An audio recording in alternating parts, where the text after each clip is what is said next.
Comments from a prominent industry figure have once again cast doubt on the future of Xbox hardware. In today's video, we're going to be diving into an interview that former Xbox boss Peter Moore just did, where he alleges that Xbox is currently considering cutting hardware entirely. And remember, if you want to stay Xbox ready, make sure you subscribe to the channel and set your notifications to be alerted whenever I post a video.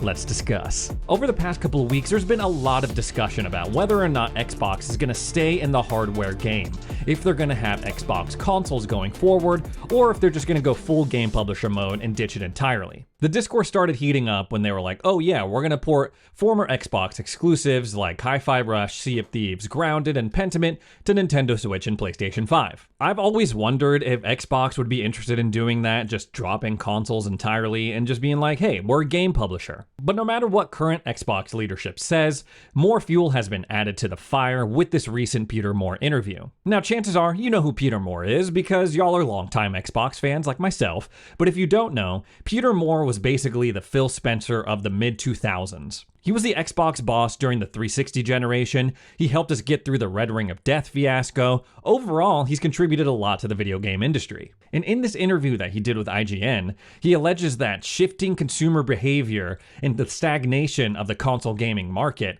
has Microsoft currently thinking about ditching hardware entirely, saying that people nowadays would rather sit on their phone, scroll through TikTok, or stream something for a little bit versus sitting down with a console and playing a game for an extended period of time. This leads him to question, is this current console generation the last generation of consoles that we'll ever see? Although he does admit that he was thinking those thoughts back in 2007 when he was the boss of Xbox. He says, the broader picture, and we certainly feared during my time even at Microsoft, we were saying then, in 2007, is this the last console generation? Do televisions start to come with chips that can play games and you just need a controller? Is the PC, as it was then, a renaissance? And why do you need a bespoke piece of hardware that cost us, Microsoft, billions upon billions of dollars to install, and hope to hell you get an attach rate of software and something out of your Xbox Live, your connected service, that would justify the losses, the hemorrhaging of cash that hardware costs you? But it's not just Xbox. In this interview, Peter Moore is also saying that all platform holders are having this conversation. Whether or not you agree with what he's saying, I think this is a very interesting interview.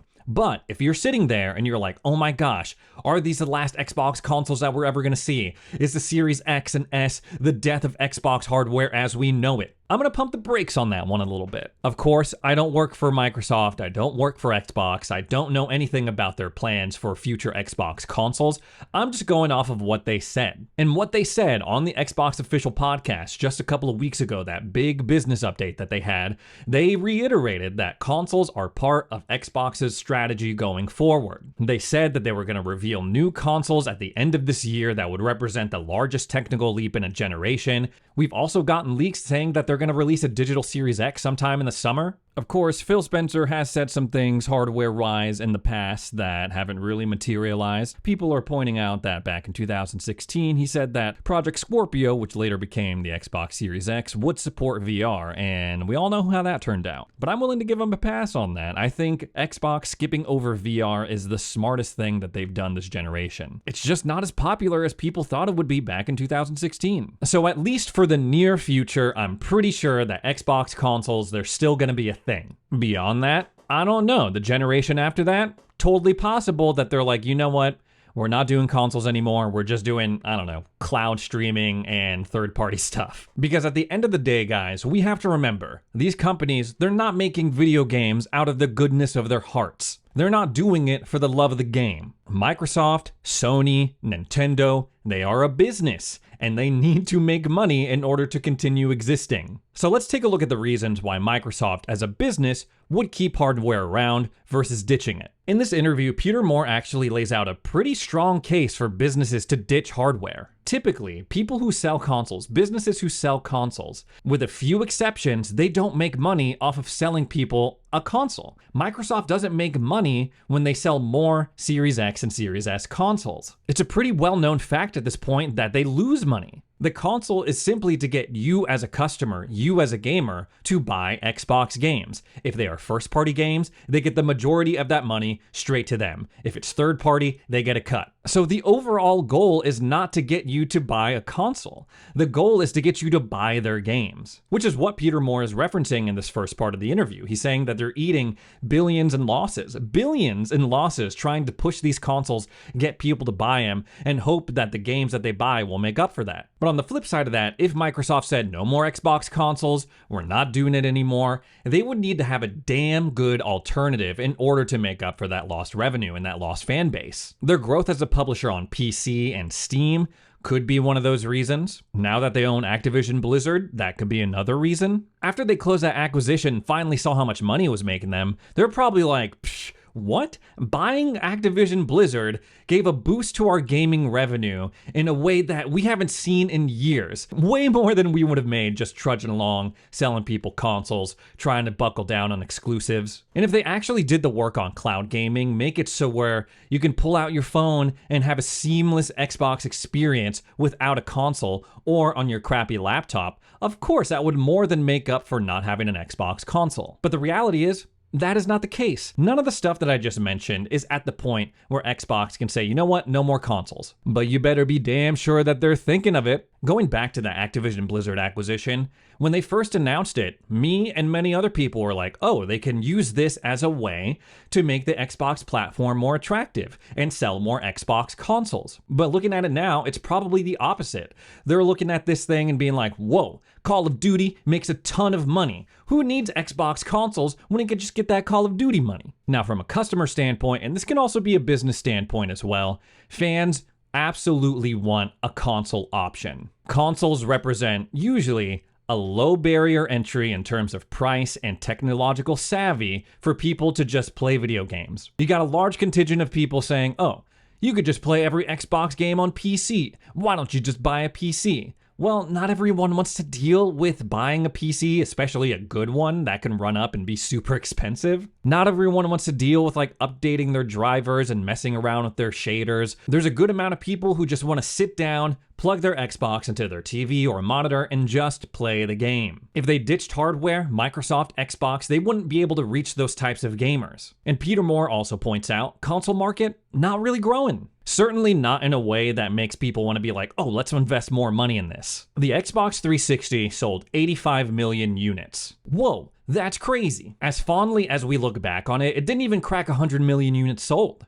Then the Xbox One generation comes along. They don't even sell 80 million. They sell like 50, 55 million maybe. In this generation with the Xbox Series X and S, it's looking like it's going to be more or less the same, 50 to 60 million units sold. The amount of Xbox console owners is just not growing. And if you're a business, why would you continue to invest in something that's not growing when you can instead adapt to the changes that you see in the market and invest in what people actually want? This whole thing has me thinking too, is it even worth it to buy any new consoles? I talked about this in a previous video, but back in the day, when you made a console upgrade, it was 100% worth it. PS1 to PS2, oh my god, this is crazy. Xbox to Xbox 360, oh my god, that's crazy. And nowadays, we're not seeing that mind-blowing technological jump. Maybe we'll see it in these new Xbox consoles that they're teasing, but I don't really know. A lot of you guys are still in my comments being like, you know what, I made the upgrade and I just don't see why it's worth it. There's really nothing that's like blowing my mind. Like, just take a look at the current gen only games. Starfield, Redfall, Gotham Knights, like, what is the justification for these games being next gen only? And as much as you want to throw around like, oh, seamless world, big worlds, big open maps, typically it's just not enough for people to sit down and be like, you know what?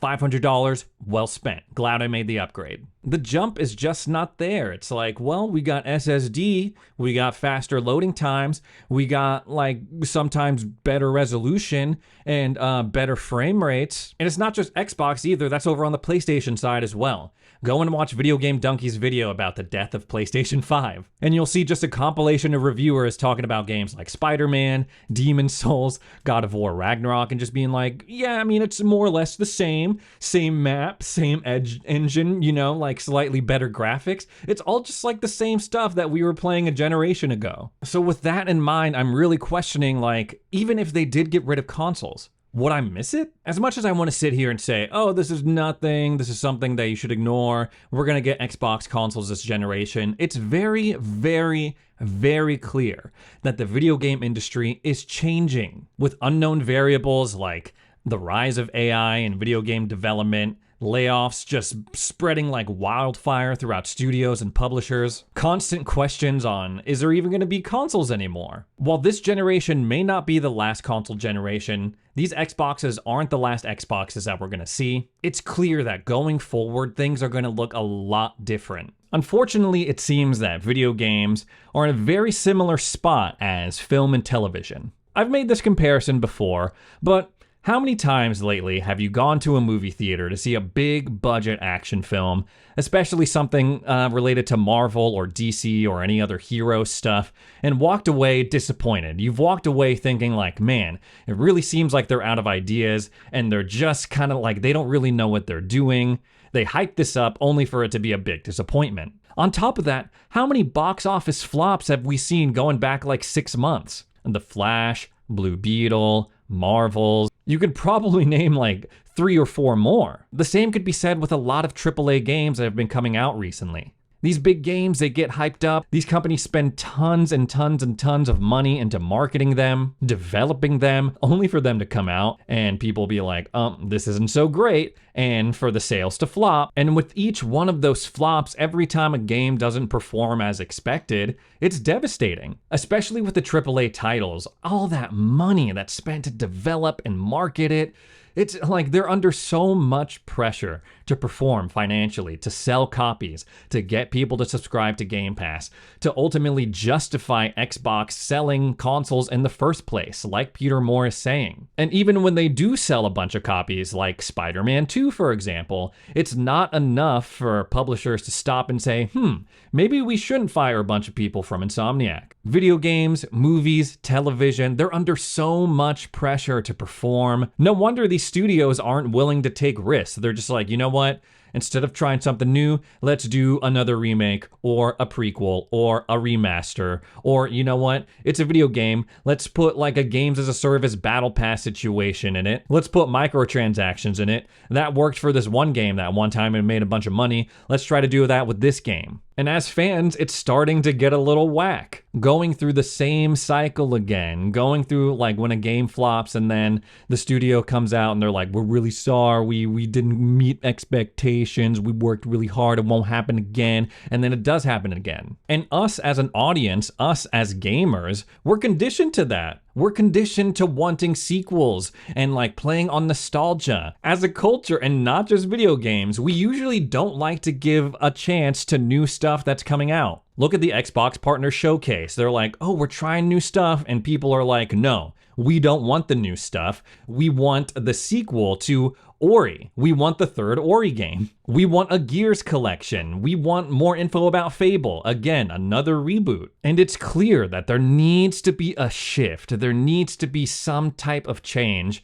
because I don't want to keep living in an industry like that. That's personally why I'm looking forward to Xbox's current slate of games coming in 2024. There's some new experiences coming our way that are not tied to existing IP, that are not reboots. Yeah, they got a couple of sequels thrown in there like Hellblade 2, Stalker 2, but still, they're taking a chance on new stuff. And maybe ultimately Xbox taking a step back from hardware, no longer being beholden to making up for the financial loss of selling those consoles. Maybe that'll give them some wiggle room to take some risks and do some exciting projects and not just like copy and paste, oh, let's put out a new Call of Duty and call it a day. Of course, that is extremely, extremely wishful thinking, but hey, a man can dream, right? Anyways, guys, that's all the Xbox stuff I have to talk about today. Thanks so much for joining me for another edition of Xbox Ready, and we'll see you in the next video.